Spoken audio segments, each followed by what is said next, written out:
Salut chers tous et bienvenue dans cette nouvelle vidéo. Dans cette vidéo, j'aimerais vous parler des tomates que nous avons repiquées. Ça fait de cela 3 semaines que nous avons fait le repiquage. Voilà aujourd'hui l'étape d'évolution des tomates. Et il y a une chose très importante que j'aimerais vous montrer sur ces tomates. Vous allez voir, il y a déjà les grappes de fleurs qui ont commencé. En voyant, vous pouvez déjà remarquer qu'il y a les grappes de fleurs qui ont déjà commencé. Donc déjà, après 3 semaines de repiquage, il y a déjà les grappes de fleurs qui ont commencé. Donc pour assurance, il faut noter que déjà 1 mois après repiquage, vous devez commencer par voir les grappes de fleurs. Si 1 mois après repiquage, vous ne voyez pas les grappes de fleurs, il faut savoir que déjà vos tomates sont en retard. Vous êtes déjà en train d'accuser du retard et ça va peser sur le cycle de la culture. Donc ici, nous avons fait l'association tomate et puis laitue. Et comme vous pouvez le voir, les laitues également se développent très bien. Et il y a la papaye également qui est associée.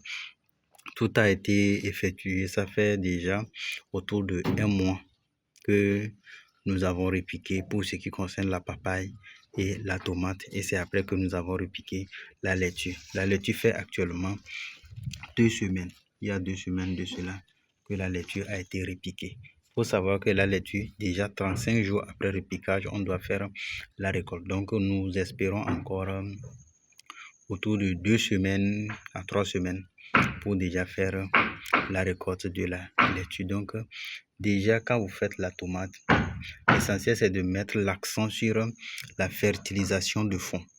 Quand vous mettez l'accent sur la fertilisation de fond, vous allez voir que facilement, la tomate respecte son cycle de développement. Et lorsque la plante respecte son cycle de développement, il est rare qu'il soit victime des maladies. Mais lorsque l'évolution de la plante traîne, c'est là que vous allez voir que les maladies commencent par apparaître. Déjà, vous êtes en face de la variété Cobra 26, l'une des variétés les plus résistantes et les plus productives parmi les variétés de tomates. Donc, voilà un peu le développement de nos tomates. Il y a aujourd'hui 3 semaines et bientôt on aura 1 mois. Donc, d'ici 1 mois, vous allez voir l'ouverture des fleurs et là, vous allez plus apprécier les fleurs. Donc, c'est l'étape de tutorage. Donc, on va commencer par mettre les tuteurs d'ici peu pour que les feuilles ne touchent pas le sol.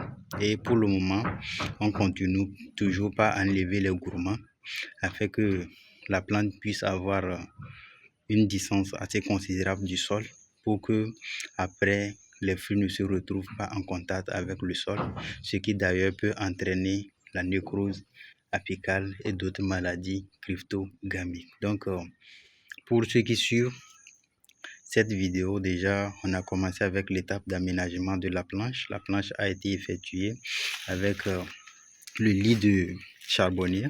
C'est un terreau naturel qui a été utilisé en matière de support de production.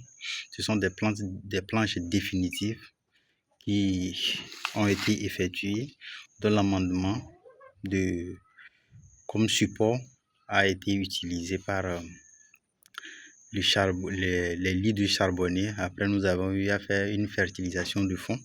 Après, on a eu à faire une fertilisation de couverture. Jusque-là, on n'a pas apporté d'application foliaire ni de traitement sur les cultures jusqu'à ce moment. Donc, nous pouvons dire que jusque-là, la production se fait de façon naturelle. Donc, merci beaucoup.